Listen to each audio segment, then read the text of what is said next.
Dans cette salle se retrouvent des imams ratibs venus des 33 préfectures de la Guinée et des communes de Conakry. Ils participent au lancement de la journée nationale de la Zakat et du Waqf, une première dans l'histoire de la Guinée.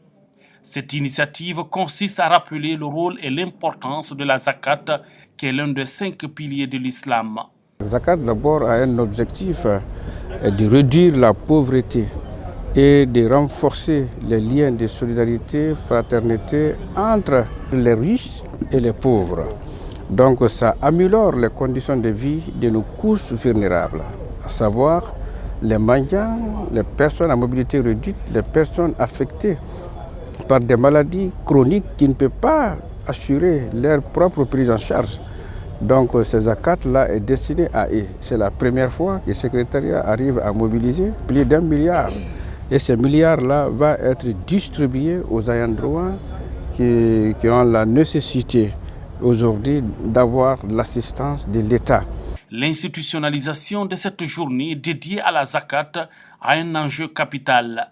Il s'agit d'inciter non seulement les Guinéens qui en ont les moyens de respecter ce principe islamique, mais aussi de rappeler quand et comment exécuter cet acte de solidarité en faveur des nécessiteux. Cette citation que j'ai vue sur cette banderole, issue du Sourate 9 du Saint-Coran, je lis: le monde n'est destiné qu'aux pauvres et aux nécessiteux, à ceux qui travaillent pour eux et à ceux dont les cœurs sont réconciliés, et pour affranchir les esclaves et les débiteurs.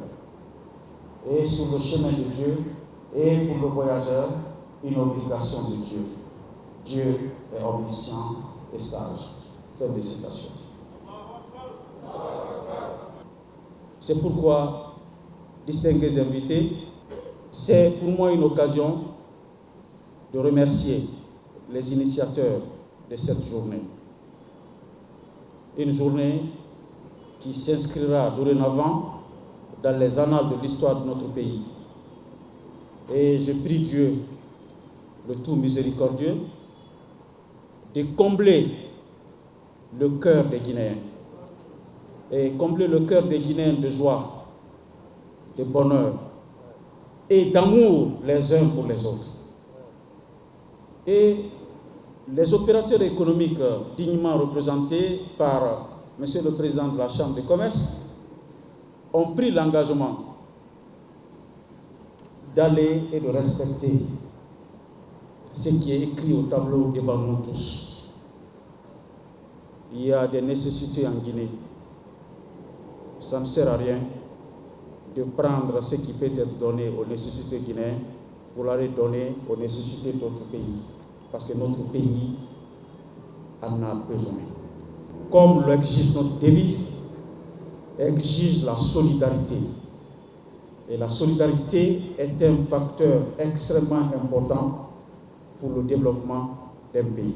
Ce rassemblement des hommes de Dieu est également une opportunité de formuler des prières et bénédictions en faveur d'une paix durable et d'un développement harmonieux.